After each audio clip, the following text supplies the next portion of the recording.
Bismillahirrahmanirrahim. Assalamualaikum warahmatullahi wabarakatuh. Waalaikumsalam warahmatullahi wabarakatuh. Alhamdulillah, alhamdulillahilladzi arsala rasulahu bil huda wa dinil haq liyudhhirahu ala dini kulli wa kafa billahi syahida.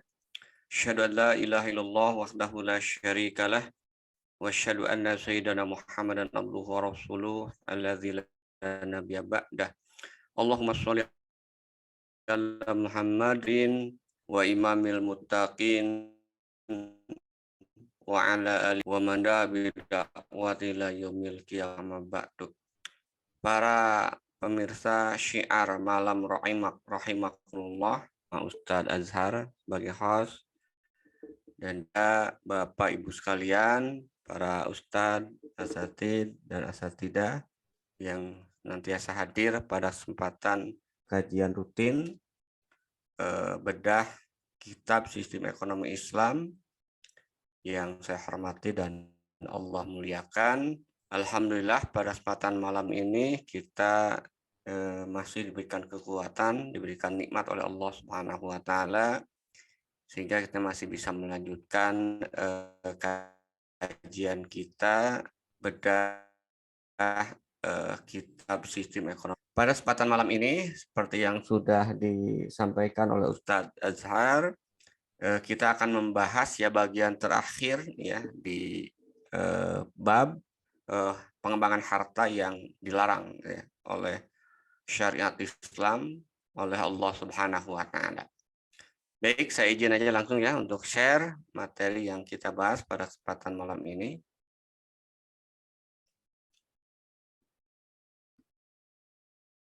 Jadi kita akan membahas masih ya di topik terkait dengan cara-cara haram mengembangkan harta.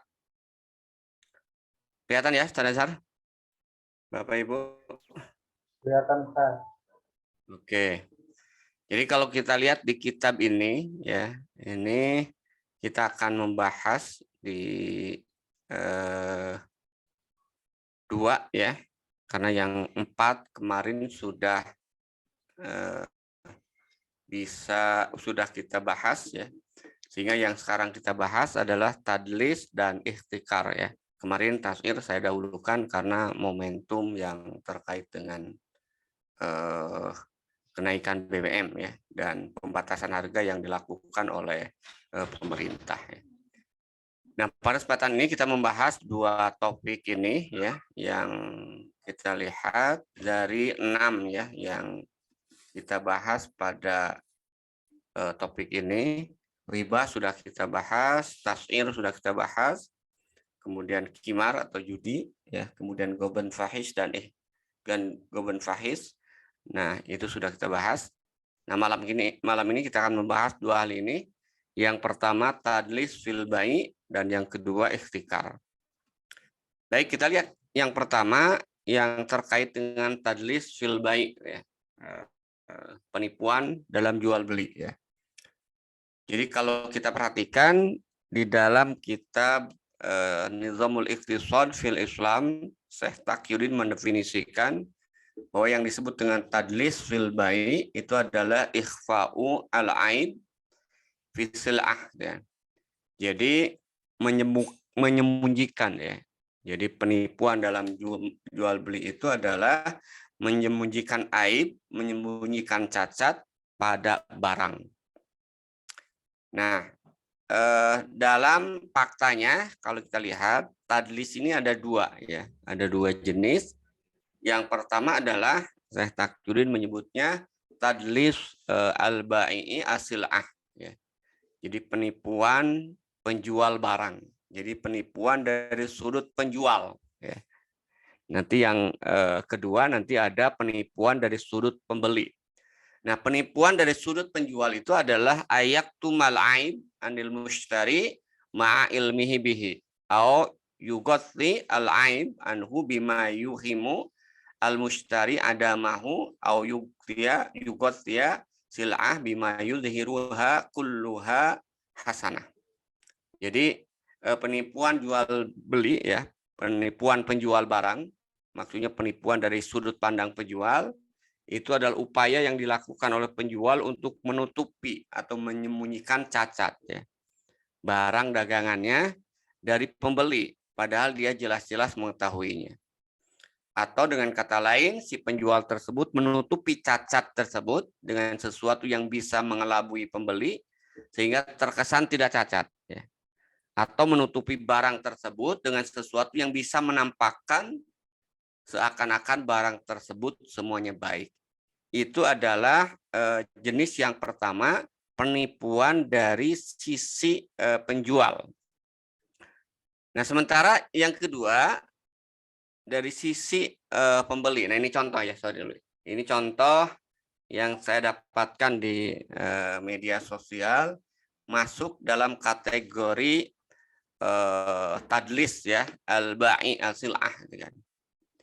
Jadi mungkin ini ada orang menjual mobil, dikira bagus, ternyata mobilnya butut ya kan. Nah, ada yang sebut mobilnya itu Alphard ya kan. Ternyata APP itu kan. Kata Alphard itu katanya APP perlu vitamin katanya. Nah, itu masuk dalam kategori penipuan ya. Cuman tentu jarang lah yang seperti.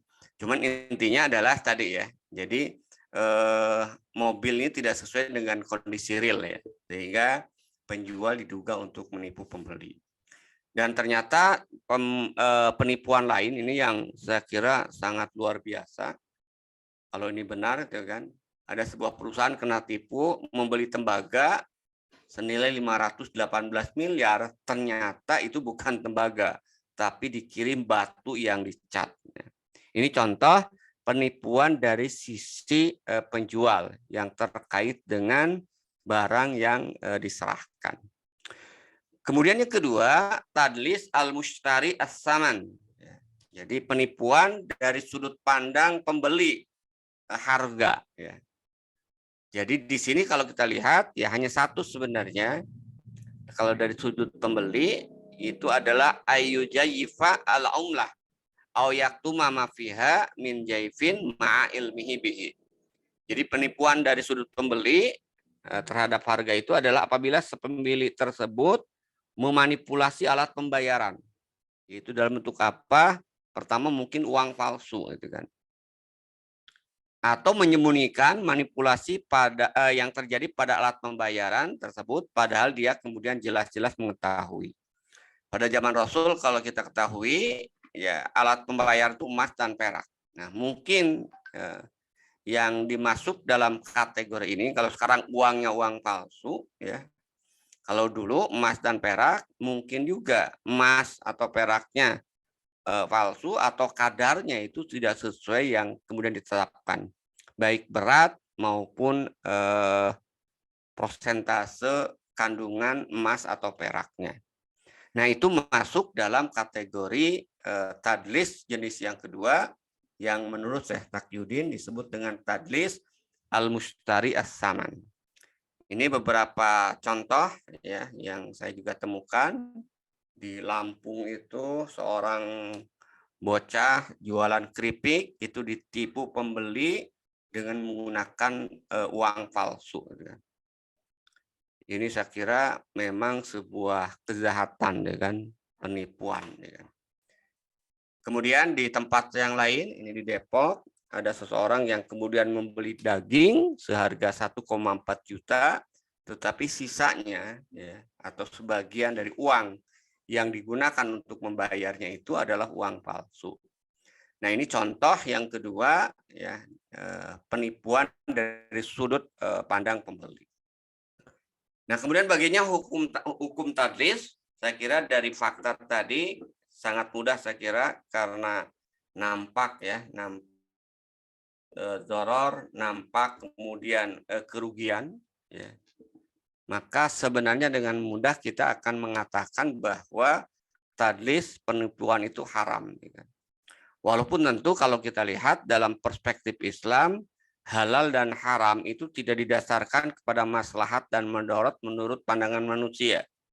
Dalam pandangan Islam, halal dan haram itu ya karena nas menentukan itu. Sehingga kaidah yang tepat ya adalah haitsuma syar'u takunu maslahah. Ketika ada syariat, maka di situ pasti ada maslahat. Ya. Atau kebalikannya, ketika Allah mengharamkan, di situ pasti ada madarat. Bukan kemudian kebalikannya. Ketika ada maslahat, kemudian ada hukum syara. Sehingga apapun akhirnya menjadi boleh kalau di situ ada manfaat. Tentu bukan itu ya. Tapi kalau kita lihat fakta, kalau bicara terkait dengan hukum ini kan ada yang kesesuaian dengan fitrah manusia. Menipu ini jelas manusia secara umum akan mengatakan itu adalah perbuatan buruk gitu kan. Dan ini ternyata juga sejalan dengan syariat Islam deh. Yang pertama, dalil tentang keharamannya itu adalah diriwayatkan oleh Imam Bukhari dari Abi Hurairah dari Nabi SAW, annahu qala la tusarru al-ibila wal ghanama famanib ta'aha ba'du fa innahu bi kharid nazraini ba'da ayah talibaha insya'a amsak wa insya'a roddaha wa sara tamrin. Jadi yang pertama ini kalau kita lihat janganlah kata Rasulullah kalian membiarkan domba dan unta tidak diperah sebelum dijual. Jadi ada dulu ya kan upaya-upaya yang dilakukan untuk pengelabuan supaya kelihatan dombanya kemudian besar, kelihatan juga kemudian produktif susunya gitu kan, termasuk unta, maka sebelum jual itu tidak diperas dulu ya. Nah, kalau ini terjadi kata Rasulullah, barang siapa yang membelinya dia boleh memilih di antara dua hal setelah memerahnya. Jika dia mau dia bisa mempertahankannya, jika dia mau dia bisa mengembalikannya dengan satu sok kurma. Nanti kita bahas ya kan. Di sini ada kata-kata jika dia mau dia bisa mengembalikannya dengan satu sok kurma ya kan. Jadi ketika susunya sudah diperas, itu tidak harus dikembalikannya itu dengan susu yang sudah diperasnya gitu kan. Ya kan?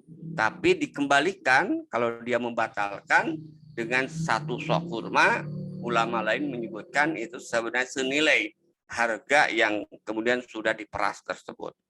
Itu dalil yang pertama tentang keharaman tadlis. Kemudian yang kedua, sama saya kira hadis yang diriwayatkan oleh Ibnu Majah dari Abu Hurairah dari Nabi SAW, annahu qala manib ta'amu sarratan fahuwa bil khiyar salah satu ayam fa in raddaha radda ma'aha so'an min tamrin la samro'a.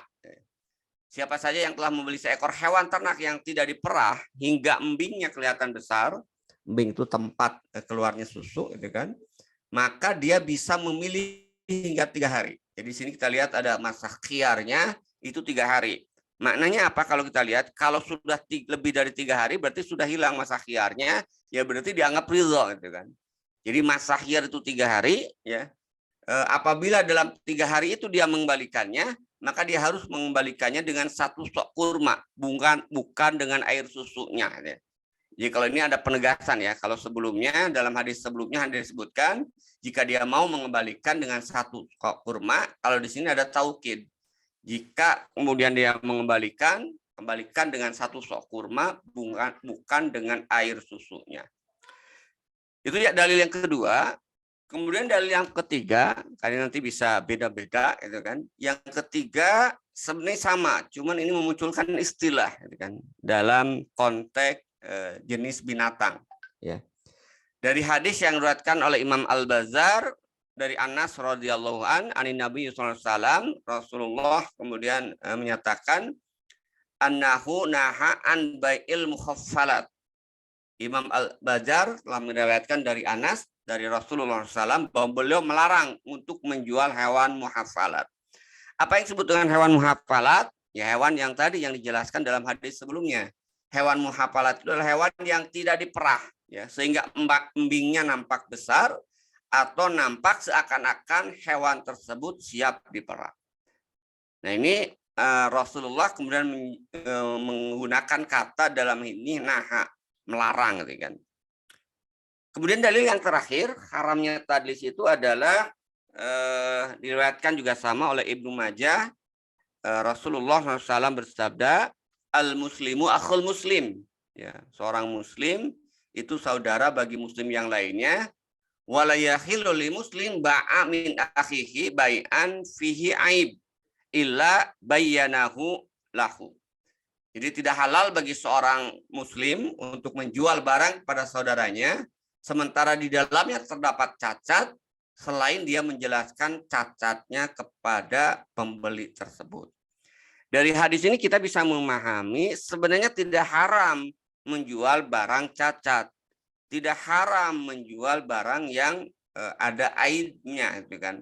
Tapi yang haram itu adalah ketika cacat dan aib dari barang itu ditutupi, gitu kan. Sehingga kemudian pembeli itu tidak mengetahui ada cacat, ya, sehingga harganya kemudian harga normal, gitu kan, dan akhirnya tentu dia akan dirugikan. Itu yang terkait dengan hukumnya. Nah, kemudian yang ketiga, bagaimana jika terjadi tadlis dalam jual beli, kan? Sudah terlanjur. Dari beberapa hadis yang kita lihat tadi, itu kan, syariat Islam atau Islam memberikan solusi. Jika terbukti adanya tadlis, maka ada masa khiyar 3 hari. Jadi tadi baik penjual maupun pembeli, ya, setelah kemudian bertransaksi ternyata dia merasa tertipu, ya kan? Karena tadi ada barang aib atau tadi mata uangnya yang kemudian palsu, ya, sebagian palsu, ya. Maka kalau kemudian transaksi itu selama 3 hari, ya, itu kemudian terbukti, maka masa khiyar 3 hari. Artinya apa masa khiyar tadi? Itu boleh melanjutkan atau membatalkan. Karena jual beli seperti yang sudah kita bahas mungkin pada kesempatan sebelumnya, itu kalau sudah sempurna dan di dalamnya tidak ada tadlis, di dalamnya tidak ada gobon fahish, maka tidak bisa dibatalkan, kan, kecuali ada kesepakatan kedua belah pihak. Tapi kalau ada aib, ada tadlis, ada gobon fahish, maka bisa dibatalkan oleh sepihak yang dirugikan tadi, gitu kan, baik penjual ataupun pembeli. Nah, cuman solusi yang diberikan oleh syariat atau syara, ya, itu hanya 2 alternatif ini. Ya. Jadi kalau misalnya terjadi tadlis, alternatif pertama membatalkan jual beli. Ketika membatalkan jual beli tadi, barang dikembalikan, uang kemudian kembali didapatkan. Tidak ada masing-masing pihak itu meminta kompensasi. Misalnya tadi kan, pembeli merasa karena dirugikan karena barangnya palsu, dia sudah kemudian terlanjur membeli, ya, maka dia tidak bisa kemudian meminta kompensasi. Udah saya rugi nih, gitu kan. Kalau dari hadis ini nanti kita lihat mungkin bisa berkembang ya terkait dengan faktanya.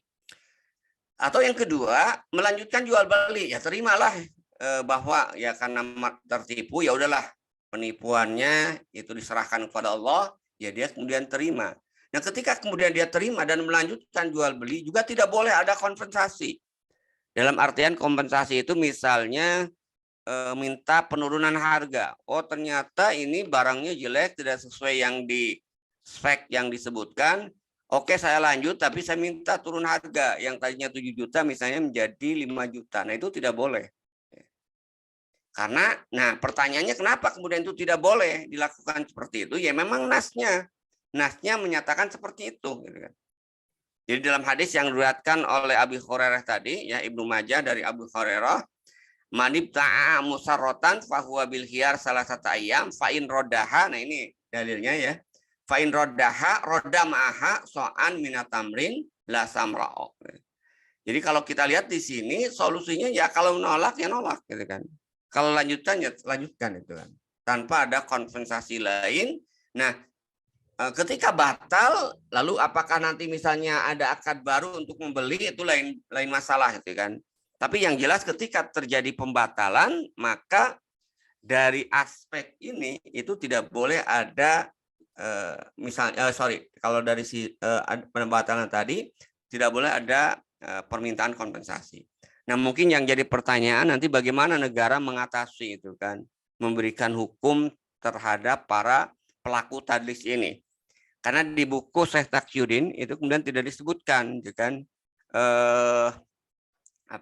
hukum yang akan ditimpakan oleh negara ketika menemukan pedagang yang melakukan penipuan atau pembeli yang melakukan penipuan. Cuman kalau kita melihat secara umum, kalau itu adalah sesuatu yang diharamkan dalam Islam itu implikasinya bukan hanya akhirat. Semua pelanggaran terhadap hukum syara juga akan ada hukuman di dunia. Nah, biasanya untuk hal-hal yang seperti ini yang tidak disebutkan secara jelas di dalam ayat Al-Quran atau hadis, itu diserahkan kebijakan untuk menghukuminya kepada khalifah. Kecuali kalau memang nas sudah menyebutkan, misalnya dalam konteks pencuri itu disebutkan kan asariku wasarikotu faqta'u aydiyahuma, itu sudah jelas kan bahwa pencuri laki-laki dan pencuri perempuan maka potonglah kedua tangannya. Maka hukuman bagi pencuri itu adalah potong tangan. Tapi dalam tadlis ini saya tidak menemukan secara jelas ya bahwa orang yang menipu itu misalnya harus dipenjara atau didenda atau dicambuk, itu tidak ada itu. Karena inilah dalam hukum Islam nanti kewenangan khalifah untuk memberikan hukuman agar ya tentu ya kalau dalam Islam itu kan hukum itu memiliki dua fungsi ya. Yang pertama efek jera dan juga yang kedua sebagai penebus agar dia kemudian terbebas tuntutan di akhirat kelak. Nah, itu yang pertama, saya kira yang poin yang terkait dengan tadlis fil bai' ya. Kemudian yang kedua, yang terakhir ya, itu adalah ikhtikar. Jadi kita akan melihat bagian terakhir dari pengembangan harta yang dilarang itu adalah ikhtikar. Nah, apa sih yang disebut dengan ikhtikar? Kalau kita lihat kamus bahasa Arab, ikhtikar itu bisa memiliki dua makna, ya kan? Kalau dalam bahasa Indonesia itu kadang-kadang bisa sama bisa berbeda itu kan. Ikhtikar bisa diartikan menimbun, ikhtikar juga bisa diartikan monopoli. Gitu kan. Kalau kita lihat dalam bahasa Arab. Nah, lalu apa sebenarnya maknanya yang tepat? Nanti kita lihat secara lugah dalam kitab Nizamul Iqtisad tersebut disebutkan yang disebut dengan ikhtikar secara lugah, secara bahasa, maknanya itu adalah istabadda. Ya. Makna kalimat hakaro, jadi ikhtikar itu asal katanya hakaro, ya. Itu maknanya istabadda. Artinya bertindak sewenang-wenang. Gitu kan. Nah, termasuk di dalamnya bertindak sewenang-wenang itu adalah istibdadu bihabsi bilo'ah kaitu ba'a bil kasir. Jadi yang termasuk makna tersebut adalah praktek kesewenang-wenangan dengan menahan barang dagangan agar kelak itu dijual dengan harga yang mahal.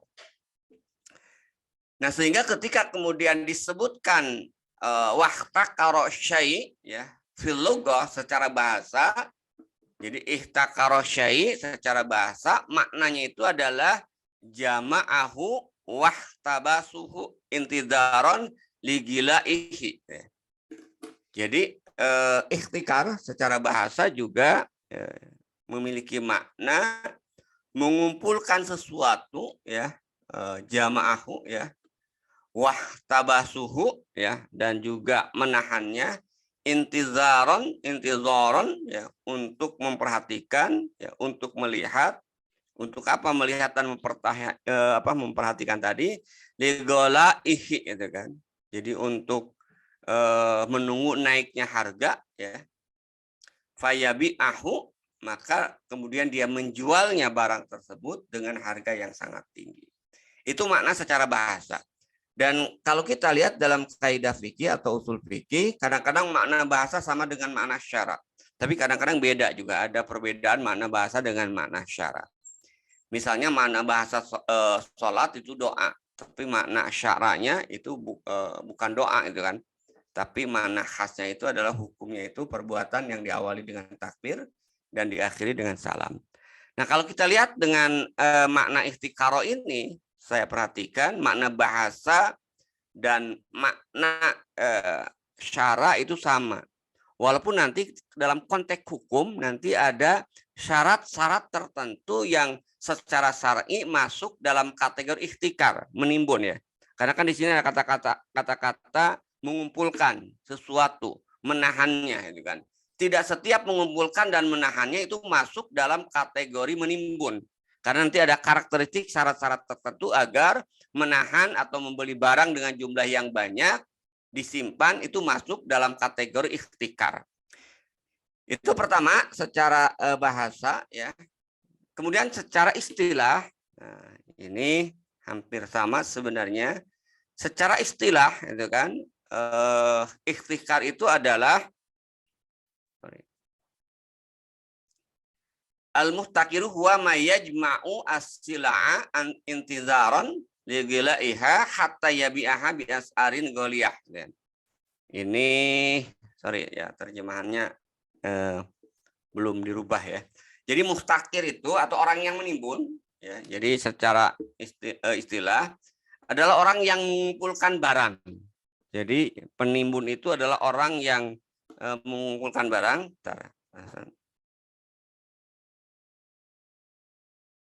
Oh ini ada ya, sorry. Jadi ini saya pisah, gitu kan. Jadi ikhtikar di dalam istilah itu adalah al-muhtakiru huwa ma yajma'u as-sila'a intizaran li ghalaiha hatta yabi'aha bi as'ari ghaliyah bihaitsu yadhiqu ala ahlil balad syira'uha ya.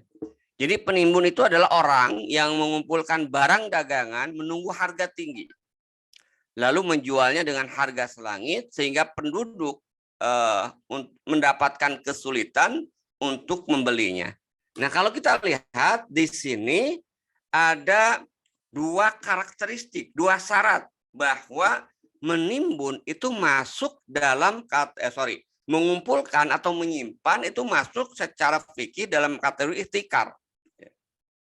Syarat yang pertama, menurut Syekh Taqiyuddin dalam kitab tersebut, syarat terjadinya penimbunan itu adalah mencapai satu batas yang menyulitkan warga setempat untuk membeli barang yang tertimbun, yang ditimbun tadi, ya, yang ditimbun maksudnya. Sehingga kalau itu tidak sampai menyulitkan, walaupun harganya naik, itu tetap tidak masuk dalam kategori ikhtikar. Misalnya, saya dulu pernah mendengar, ya kan, mungkin kurang tepat, bukan keliru. Ada seorang petani misalnya ya atau pedagang membeli padi di musim panen ya kan. Musim panen kemudian dia simpan ya kan, dijual nanti pada musim paceklik. Musim kemarau. Yang jelas itu terjadi perbedaan harga, peningkatan harga itu kan. Karena ketika musim panen harga murah, musim kemarau harga mahal. Tapi itu belum tentu termasuk menimbun ya kan. Kenapa? Karena di situ tadi ada unsur menyebabkan masyarakat sulit membeli barang tersebut. Tapi justru kalau fakta yang terjadi sebaliknya, biasanya di musim panen masyarakat itu kesulitan untuk menjual, ya kan? Nah, ini biasanya justru dimanfaatkan asal dengan membeli dengan normal, tidak menjatuhkan harga, yaitu berarti tidak masuk dalam kategori penimbunan. Walaupun di situ ada fakta yaitu pembelian dan penyimpanan barang. Ya. Syarat yang kedua, ya, bahwa bukan syarat ya, fakta yang kedua bahwa terjadinya penimbunan itu tidak harus ada proses pembelian barang. Jadi tidak harus membeli barang itu. Bisa juga kemudian penimbunan itu terjadi hanya sekedar orang mengumpulkan barang.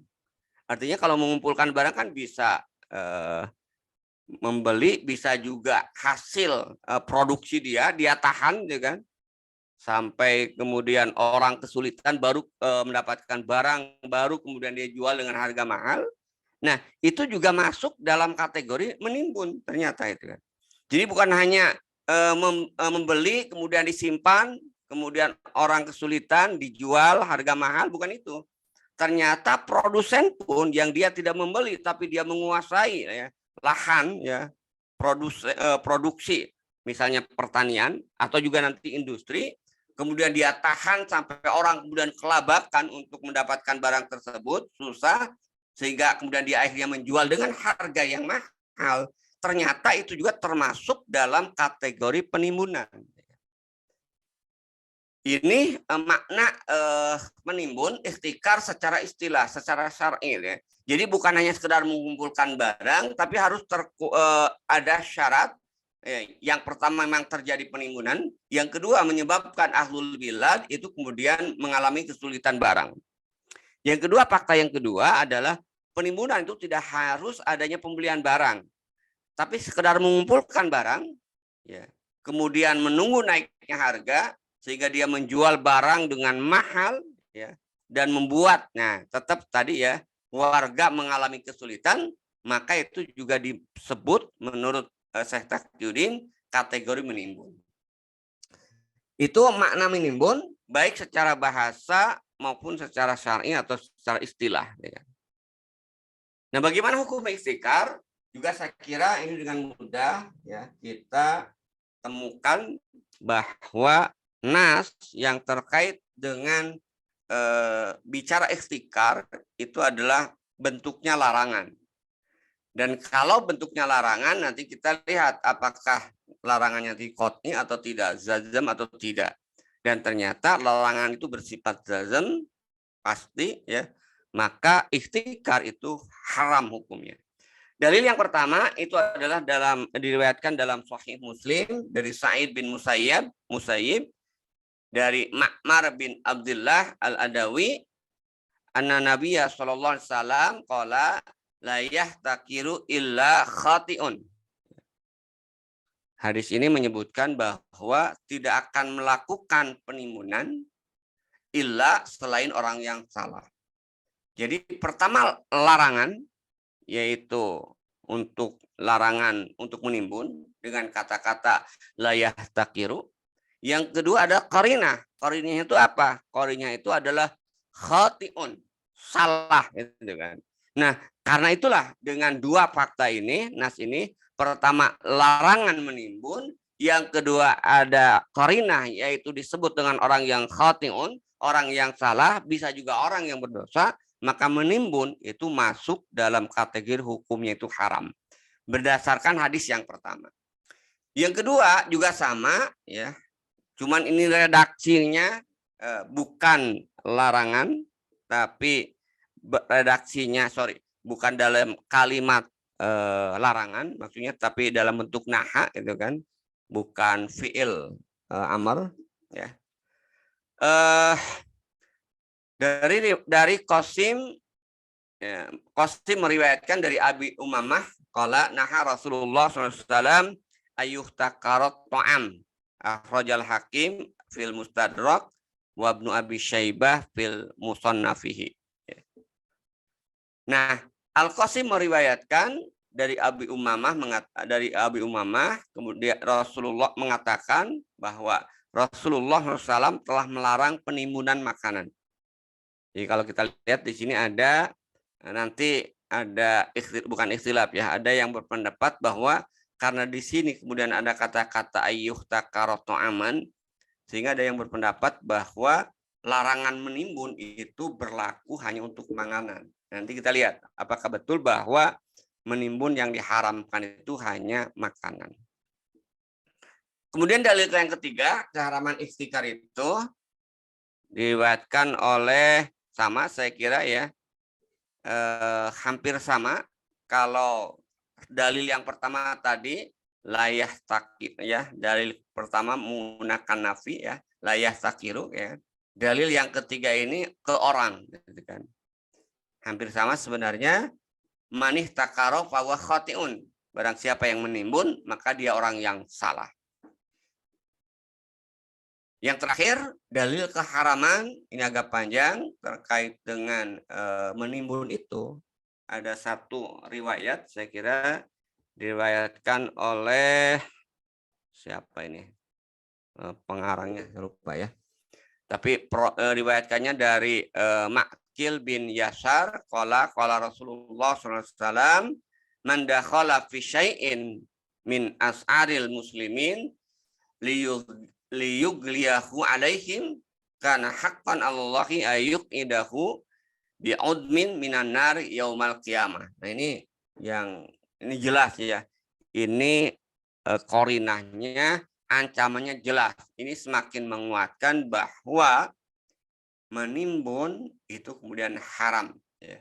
Jadi dalam hadis ini disebutkan man dakhala fi syai'in min as'alil muslimin, siapa saja yang terlibat dalam sesuatu yang berupa harga bagi kaum muslimin agar bisa menaikkan harga tersebut pada mereka, maka kewajiban Allah untuk menundukkan sebagian menundukkanmu ya dengan sebagian besar tempat duduknya dari neraka kelak pada hari kiamat.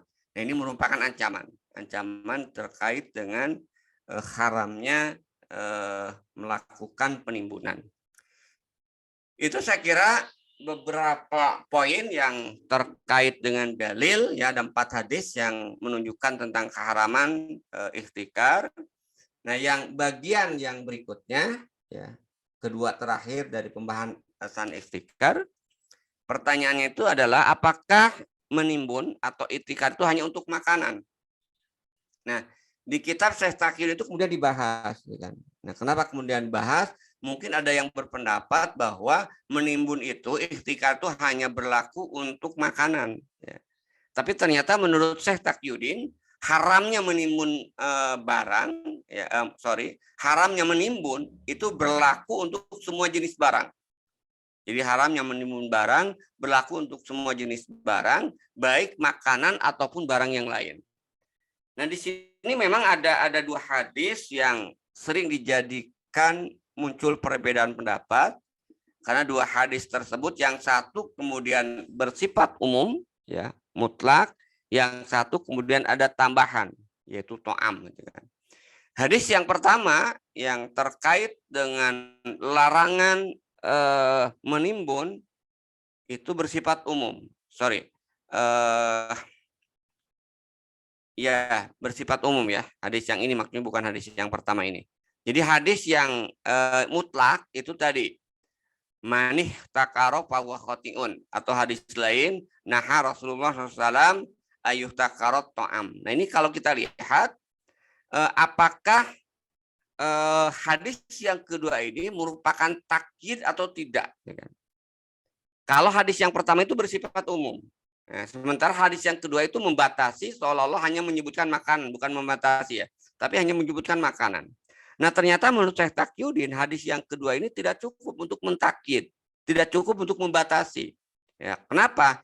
Karena kalau kita lihat di sini tidak merupakan pembatasan, tapi yang dimaksud di sini itu adalah hanya menjelaskan salah satu jenis penimbunan yang biasa terjadi di tengah-tengah masyarakat, yaitu makanan.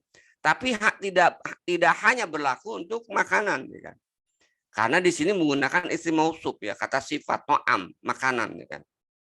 Nah, nanti beda kalau dalam konteks kaidah fikih itu, kalau ada hadis ya yang terkait dengan maknanya itu dengan menggunakan isim jamid, misalnya terkait dengan barang ribawi yang pernah kita bahas, nah itu dia tidak bisa kemudian memang, nah barang ribawi itu menjadi pembatas, memang dibatasi gitu kan.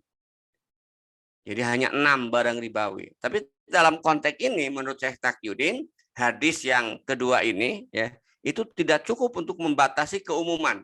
Tidak cukup untuk kemudian mentakyid ya, membatasi keumuman dari hadis manih takaro fahuwa khotiun yang bersifat umum. Artinya apa? Menimbun apapun itu sifatnya haram. Nah, sementara hadis yang tadi ada keterangan ayuh takaro, nah Rasulullah SAW ayuh takaro to'am, ini hanya sekedar penjelasan, hanya sekedar contoh gitu kan, bahwa salah satu contoh menimbun itu adalah menimbun makanan. Tapi tidak berarti bahwa yang haram menimbun itu hanya makanan. Itu saya kira poin yang ketiga yang terkait dengan ihtikaro. Yang terakhir itu adalah bagaimana sih praktek penimbunan atau bentuk penimbunan ala kapitalis yang terjadi pada sistem kapitalis. Ini beragam, gitu kan. Kalau pada zaman Rasulullah itu menimbun itu ya faktanya itu tadi orang membeli barang kemudian disimpan menunggu harga tinggi sehingga masyarakat mendapatkan kesulitan. Tapi ternyata kalau kita lihat teliti lebih jauh, Syekh Taqiyuddin menyebutkan bahwa bentuk atau cara kapitalisme itu bisa berbeda-beda. Makanya tadi disebutkan ketika membahas secara istilah atau secara syar'i definisi ihtikar itu bukan hanya pembelian, tapi yang penting ada pengumpulan barang atau benda ya. Nah, di dalam kitab tersebut disebutkan ada 3 bentuk atau cara para kapitalis menimbun barang. Yang pertama memang ini cara yang paling umum ya, cara yang paling umum yang dipahami oleh kita atau semua, yaitu dengan cara membeli barang disimpan kemudian ditumpuk di rumah. Dulu gitu kan, zaman dulu gitu kan, ketika BBM akan naik, orang kemudian berlomba-lomba membeli. Nah, sehingga sampai ada yang menimbun. Nah, itu kategori yang pertama, bentuk yang pertama, yaitu dengan cara membeli barang-barang di pasar, kemudian ditimbun dan dijual pada saat masyarakat kesulitan, sehingga harganya menjadi mahal.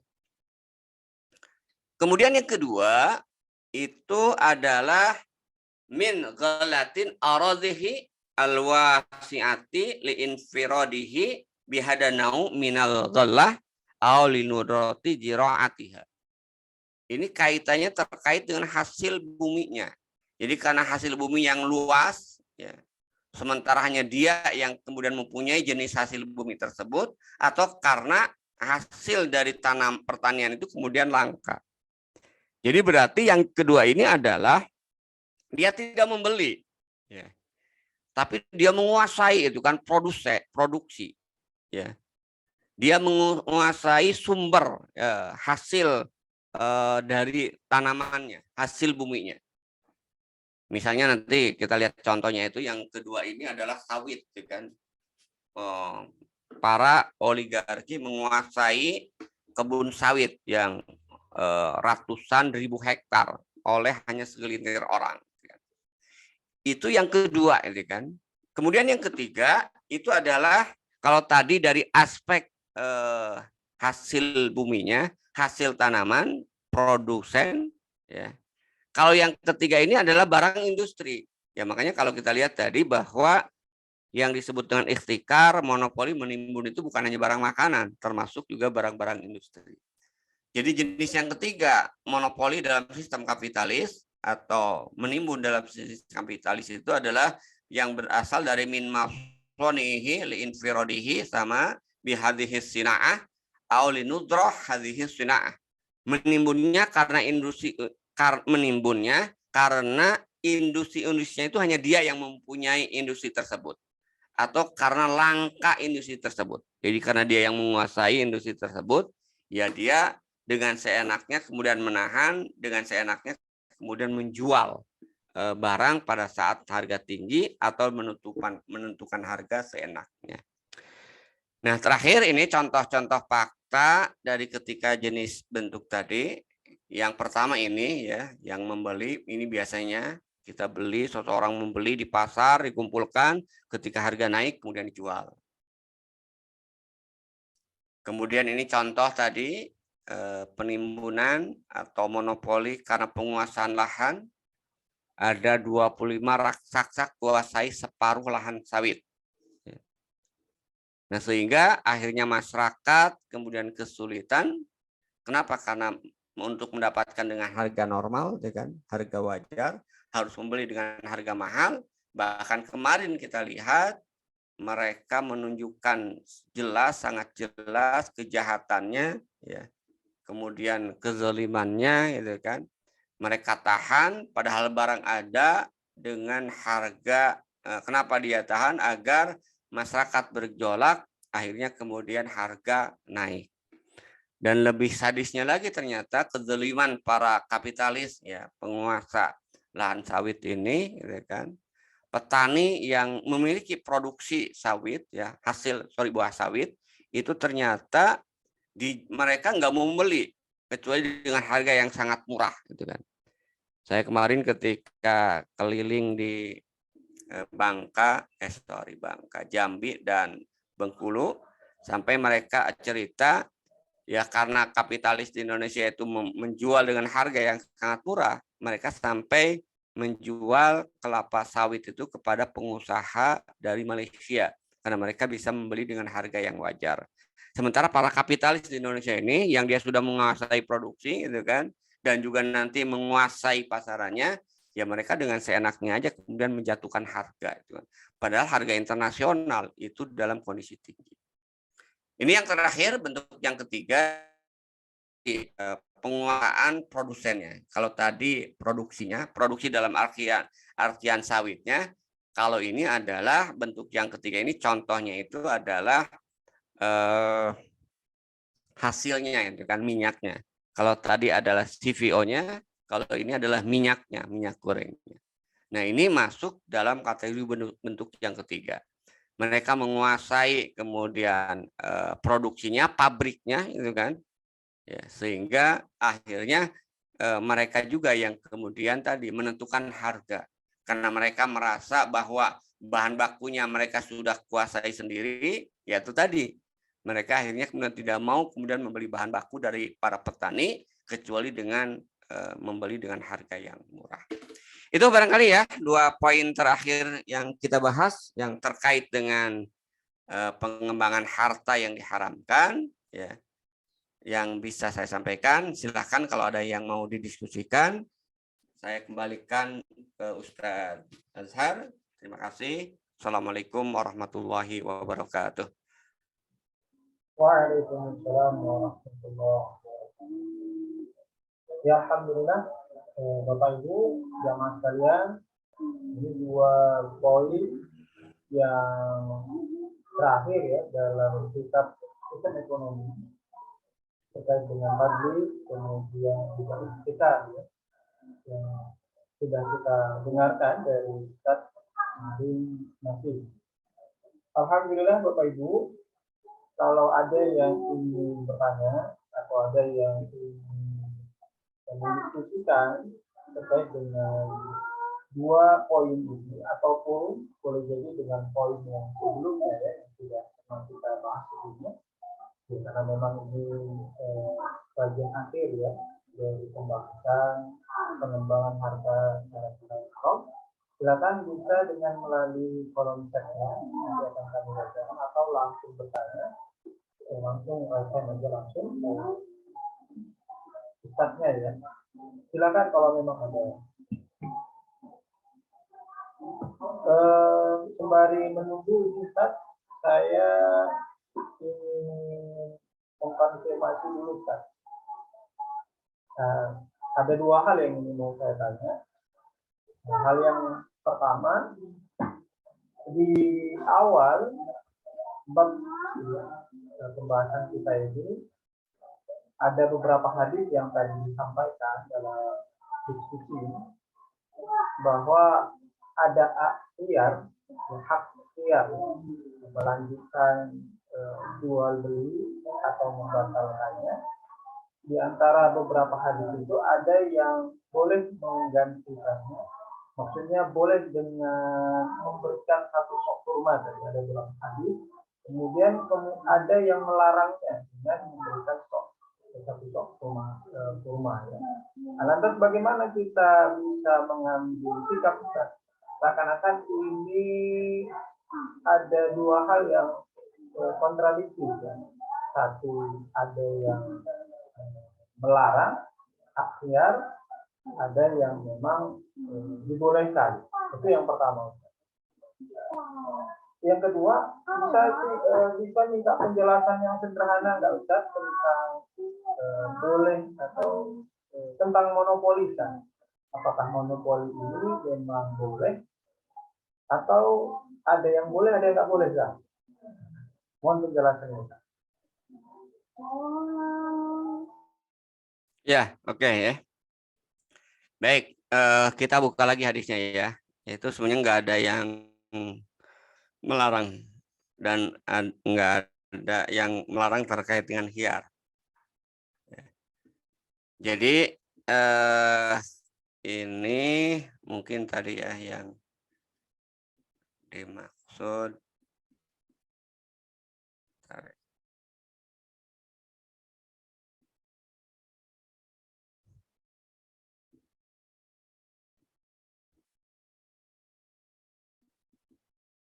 Jadi yang dilarang, yang dilarang itu maksudnya hadis yang pertama ini ya.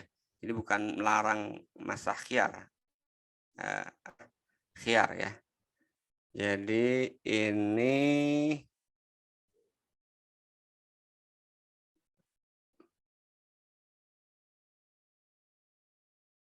mana?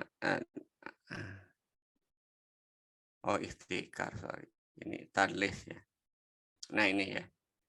Jadi kalau kita lihat di sini sebenarnya sama semuanya, hadisnya itu sama gitu kan. Jadi hadis ini ya, hadis dalil yang pertama ini sama membolehkan masyahyar.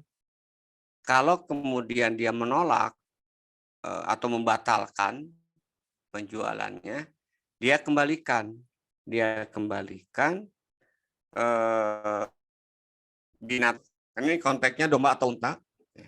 Dan faktanya itu, maksud dari hadis ini adalah sudah diperas, kan, susunya itu.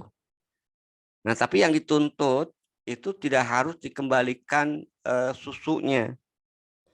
Jadi kalau kita, Kang Azhar misalnya beli kambing, ya, kemudian tadi kambingnya masuk dalam kategori dalam hadis itu kambing yang tidak apa istilahnya itu muhafalat ya, kambing yang tidak pernah beberapa lama tidak diperas, gitu kan, sehingga kelihatan besar.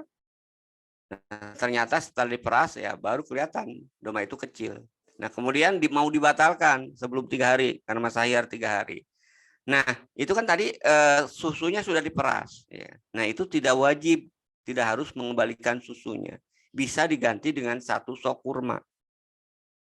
Jadi jika dia mau, dia bisa mengembalikannya dengan 1 sok kurma. Jadi ini sebagai kompensasi, ini kan akhirnya nanti tidak ada yang dirugikan, kan, dalam konteks ini kan. Walaupun tetap seperti yang saya katakan tadi, pasti hukum berjalan. Cuma dalam konteks jual belinya ini, secara materinya penjual ya karena kambingnya itu sudah diperas susunya. Nah, kompensasi dari kambing yang sudah diperas susunya itu dikembalikan dengan 1 sok kurma. Kambingnya dikembalikan plus 1 sok kurma. Nah, kalau tadi yang dilarang itu ya tadi ditegaskan tidak harus itu dengan air susu. Ya. Nah, kalau yang dalil ini kan tidak disebutkan larangan dengan air susunya ya. Kalau yang kedua ini disebutkan bahwa dia harus mengembalikan dengan 1 sok kurma, bukan dengan air susunya, gitu kan. Jadi sebenarnya tidak ada pertentangan ya, antara hadis yang pertama dengan hadis yang kedua. Kemudian yang ketiga, yang pertanyaan kedua tentang monopoli ya. Kalau kita bicara terkait dengan monopoli, ya memang tidak semua monopoli haram, gitu kan. Kalau kita lihat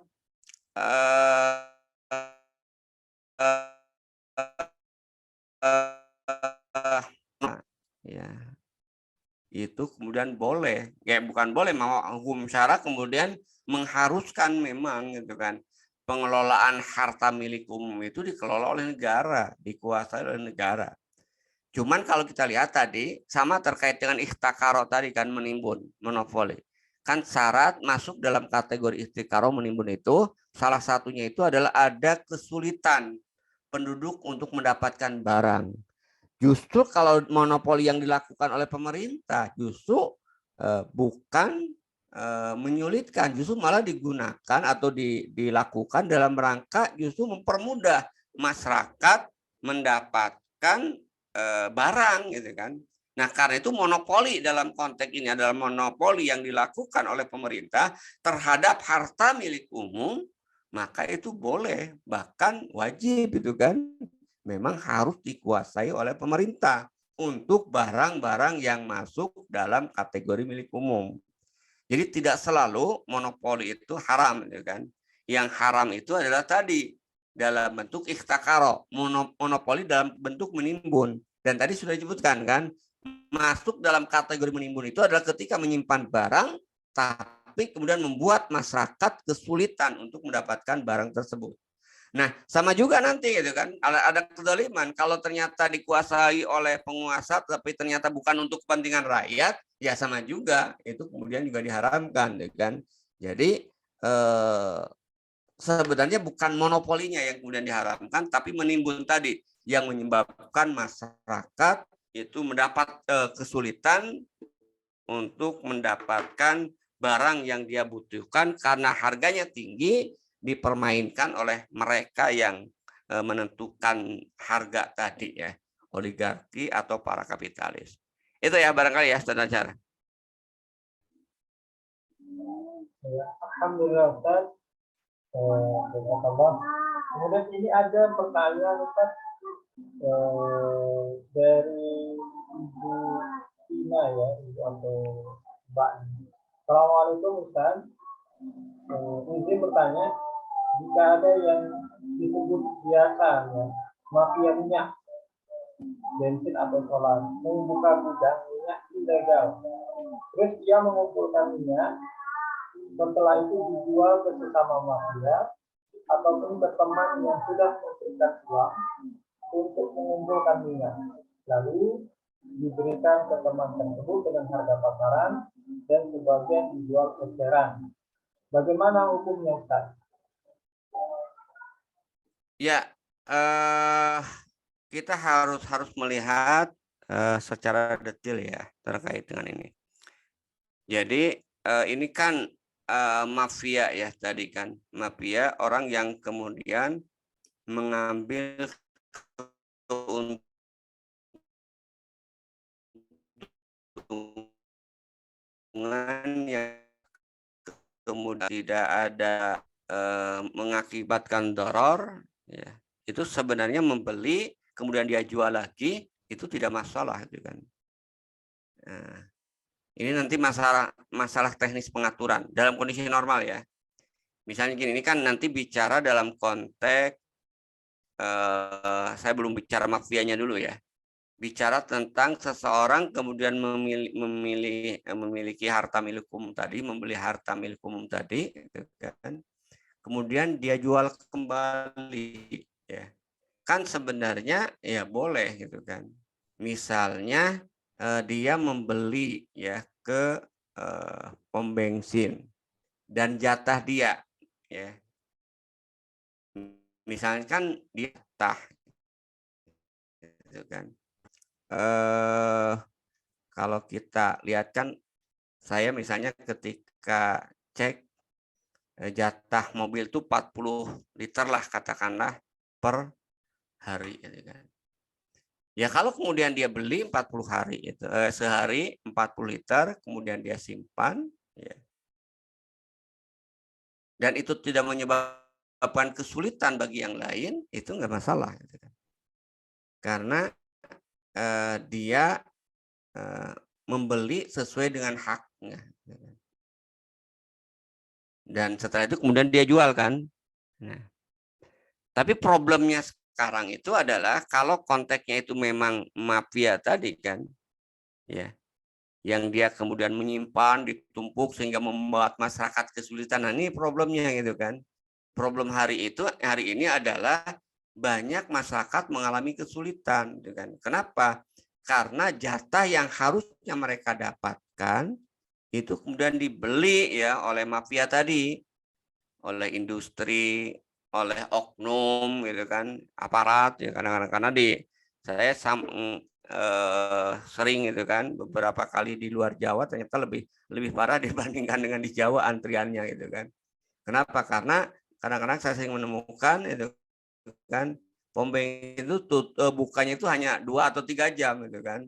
Setelah itu kemudian tutup, gitu. Kenapa? Karena ketika datang langsung kemudian habis. Nah, ternyata ya itu dulu dibiarkan, gitu kan. Ada tadi yang disampaikan oleh tadi ya penanya tadi. Itu ada yang kemudian tanknya itu dimodifikasi, gitu kan. Ada yang dimodifikasi yang misalnya mungkin 40 liter itu bisa sampai 120 liter. Dan itu dibiarkan aja, gitu kan.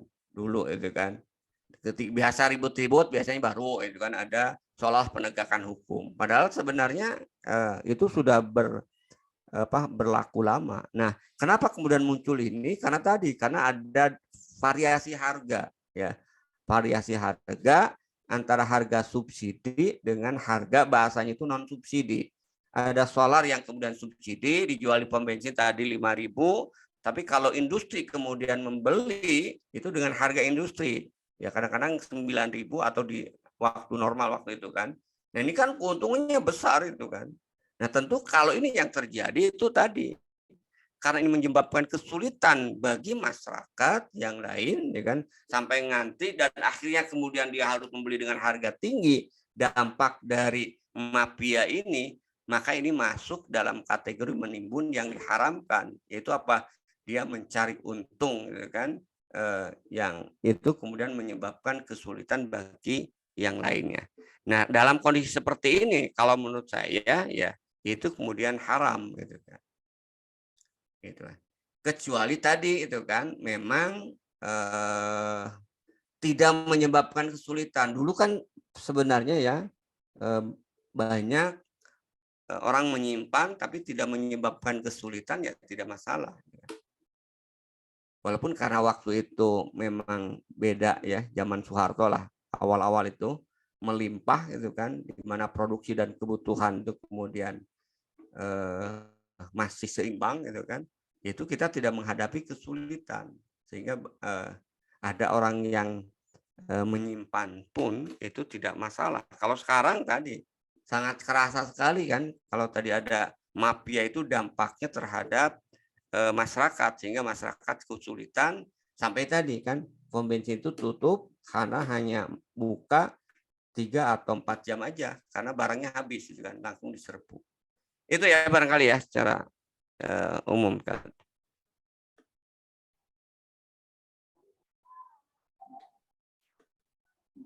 Ya, sepertinya beliau masih belum Ya ini mafia tersebut membeli langsung ke supir-supirnya ini tadi gitu kan. Kan masalahnya tidak untuk peruntukan. Ya, menjual untuk ke industri biasanya kan. Membuat ilegal ini masuk menurut saya masuk dalam kategori ikhtikar, menimbun ya kan. Kenapa? Karena dia jual dengan harga tinggi gitu kan. Sulit. Ini aspeknya mungkin ketidakadilan ya kan. Ini munculnya itu nanti ketidakadilan. Dia apa istilahnya itu mengambil untung ya di atas kesulitan orang lain masyarakat. Ya. Karena pasti kan ini karena kan jatah dari pemerintah dibatasi. Karena dibatasi ketika kemudian ada ini dampaknya ya saya katakan tadi kan zorornya itu kan. Jadi karena produk jatah untuk SPBU atau tadi jatah ke solar atau bensin itu untuk konsumen langsung bukan industri itu dijatah, maka ketika kemudian dibeli ya oleh tadi mafia-mafia tadi ya walaupun langsung ke supirnya itu kan maka itu masuk dalam kategori ya tadi itu kan membuat doror ya membuat doror kepada yang lainnya. Kenapa? Karena pasti yang lain itu kesulitan dan itu terbukti itu kan seperti antrian-antrian di pom bensin tadi itu kan atau akhirnya ya karena mungkin juga tadi dijual eceran dengan harga yang tinggi itu kan ini juga sama itu kan akhirnya apa akhirnya masyarakat harus membeli dengan harga yang tinggi itu kan padahal gitu kan jualannya itu di pinggir pom bensin. Ini yang lucunya itu kan. Jualannya itu kan sangat-sangat kontras sekali. Kalau jualannya di kampung misalnya, harganya naik 1,5 kali lipat juga nggak masalah. Misalnya di tengah hutan itu kan, karena ada ongkos kan. Ini yang lebih lucunya itu jualannya itu pinggir pom bensin, tapi harganya itu 1,5 kali lipat. Ini kan saya kira mencolok sekali kan ke apa istilahnya itu ketidakadilan atau kemudian kedoliman ya kan itu ya barangkali ya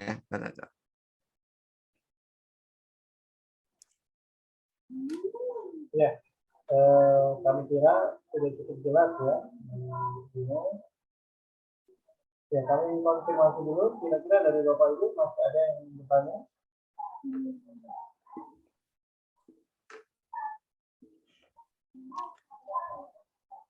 Jadi kalau tidak ada Kira-kira ada yang ingin disampaikan Ustaz untuk sesi malam ini Ustaz sebagai penutup? Ya, baik ya, saya kira cukup ya. Saya kira untuk malam ini alhamdulillah kita sudah menyelesaikan 6 jenis pengembangan harta yang diharamkan oleh Islam nih kan. Itu saya kira pokok-pokoknya itu kan. Turunannya mungkin banyak tapi nanti kita bisa kaitkan ke 6 yang disebutkan dalam kitab tersebut nih kan. Dan kalau kita lihat fakta hari ini di tengah-tengah masyarakat, 6 itu merebak ya. Merebak atau menjadi seolah-olah tadi hal yang biasa. Riba menjadi hal yang biasa. Judi bahkan membiayai aparat ya kan dengan 303-nya itu kan yang membuat heboh gitu kan sampai orang kemudian akhirnya semakin citra aparat itu kemudian turun ya.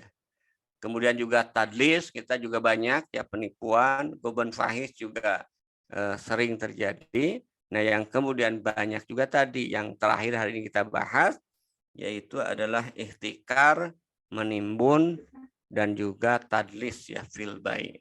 Nah, kalau kita perhatikan ini kemudian berkembang, kemudian banyak. Salah satu penyebabnya itu adalah hukum yang kemudian tidak ditegakkan, hukum yang kemudian tidak dilaksanakan, pada akhirnya ya kan, ini membuat kerusakan di tengah-tengah masyarakat. Nah, mudah-mudahan tentu kita ketika mengkaji ini, mengkaji fakta, mengkaji sakofah terkait dengan ini, perlu kita sampaikan fakta-fakta ini kepada masyarakat, betapa buruknya kemudian sistem ekonomi kapitalis, ya kan, dan Islam kemudian telah memberikan solusi dan solusi itu kemudian tidak bisa diterapkan, tidak bisa dilaksanakan ya kalau hanya sekedar wacana itu kan. Maka perlu diwujudkan oleh sebuah institusi yang bisa menerapkan sistem Islam dan bisa menghentikan praktek-praktek sistem ekonomi kapitalis yang sudah jelas-jelas membuat masyarakat menderita, membuat masyarakat kemudian miskin dengan tingkat kesenjangan yang sangat kemudian tinggi. Itu barangkali yang saya sampaikan. Mudah-mudahan kita senantiasa berikan kesehatan. Kita bisa bertemu lagi pada kesempatan minggu yang datang dengan topik yang baru itu kan, yang terkait dengan bagaimana hubungan terkait dengan nafkah kalau nggak salah ya. Minggu depan kita akan berbicara tentang nafkah ya, menginfakkan harta yang sudah dimiliki oleh seseorang. Itu barangkali ngajar ya. Terima kasih atas perhatian semuanya. Assalamualaikum warahmatullahi wabarakatuh. Waalaikumsalam. Ya, alhamdulillah Bapak Ibu jamaah sekalian, sebagai closing statement bahwa kajian kita ya ataupun yang hari ini banyak dipahami oleh kaum muslimin bahwa yang haram itu sebatas harta-harta yang dikelola melalui jalan riba, ternyata masih banyak lagi jalan-jalan yang haram yang hari ini tanpa disadari dilakukan oleh kaum muslimin ya, bahwa hari ini di tengah-tengah mereka boleh jadi ada yang menipu, melakukan tadlis, ya. Kemudian ada yang melakukan penimbunan, ihtikar, ya. Kemudian juga di antara mereka ada yang melakukan goban fahish, menaikkan harga tanpa diketahui pada umumnya di pasar dan lain sebagainya ya. Alhamdulillah kita sudah mendapat penjelasan dari kitab ini, dari diri kita hari ini. Mudah-mudahan ilmu yang disampaikan insya Allah menjadi barokah bagi kita semua, wabillahi menjadi amal jariah buat beliau, dan juga seperti yang kami sampaikan, mudah-mudahan ini menjadi amal yang buat kita bisa menambah takwa, kemudian juga bisa menjadi bagian dari syiar Islam tentang konsep tatanan ekonomi Islam ya, yang tadi disampaikan oleh Ustaz Arif, menjadi persoalan tersendiri selama umat Islam masih diatur dengan sistem ekonomi yang berbasis kepada kapitalisme ya. Alhamdulillah, terima kasih sekali lagi atas partisipasi Bapak Ibu. Mudah-mudahan Allah terus memberikan kesehatan, kelapangan pikiran, kemurahan lapangan hati kita sehingga kita bisa menerima pemahaman-pemahaman Islam. Terima kasih sekali lagi atas waktu Al-Ustaz yang telah memberikan kesempatan waktu dan ilmunya. Kita tutup kajian ini dengan bacakan hamdalah. Alhamdulillahirabbil alamin, dan doa kifaratul majelis. Subhanallah.